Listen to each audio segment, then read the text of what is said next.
There is a problem within the Seventh-day Adventist organization that I can best explain like this. I was on the way to Georgia one time, and I had mapped out the roads that I should be on and where I should make my turn and so forth to get to where I wanted to go in Georgia. I passed one of the roads that I should have taken a right on to get off on the right road to go to Georgia. And it would have been foolish to head off in the same direction knowing I was going in the wrong direction. The only way to correct my mistake was to go back where I made my wrong turn and get on the right road.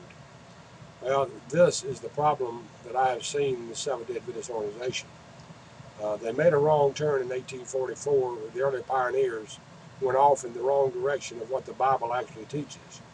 And rather than going back to the start and finding the right road, they've stayed on the wrong road all this time.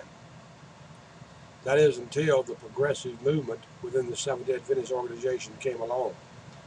What you have on YouTube is basically the historic traditionalists who want to hold on to the past and stay on the wrong road of misinterpretations and twisting scriptures in order to make their theology fit. And then you have the progressives who see the wrong in what has been taking place in the Seventh-day Adventist organization and who have gone back to the right road and want to get on the right road now.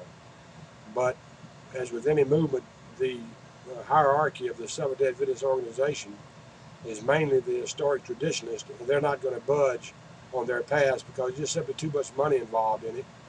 And they can't drop the failed prophecies and the fake visions of Ellen White, so they're going to hold on to the past basically because of money. But the progressive movement within the Seventh-day Adventists want to leave this. And on YouTube, you have basically the historic traditionalists who want to hold on to the false prophecies of Ellen White at all costs. It doesn't matter what they have to say or what they have to do.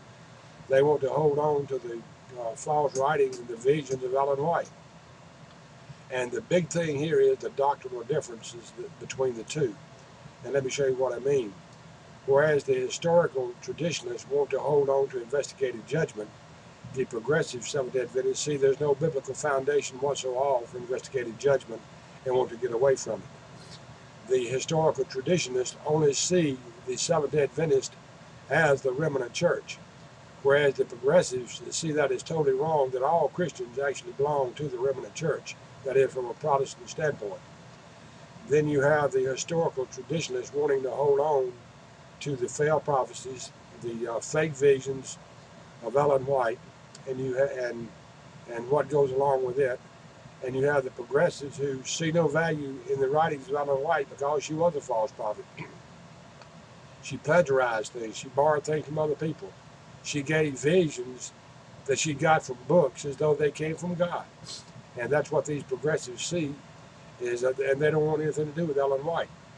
One of the big things, though, is the Sabbath. The historic traditionalists, again, you have most of these on YouTube, want to hold on to the abolished Old Testament Sabbath. Now they have known, what you call theologians in the Seventh-day Adventist organization, have known for years that the Old Testament Sabbath has been abolished. But when you withhold evidence from your people and they can't see it, how are they ever know the truth? The evidence has been presented to them many times. But because, again, it's a money-making thing for them, they're going to hold on to it. Whereas the progressive Seventh-day Adventists see the seventh day or the Sabbath as a benefit to them, and that they want to hold on to the Sabbath and worship on the Sabbath. But they see nothing wrong with Christians worshiping on Sunday either, and they surely don't carry the mark of the beast because of it. These four reasons are the big factors that is causing a split within the Seventh-day Adventist organization today. I can only pray that the progressives will win out. But as long as you have the power in the historical traditional segment of the Seventh-day Adventists, they're not going to change. They're not going to leave their false prophecies. They're not going to leave the vision of Ellen White.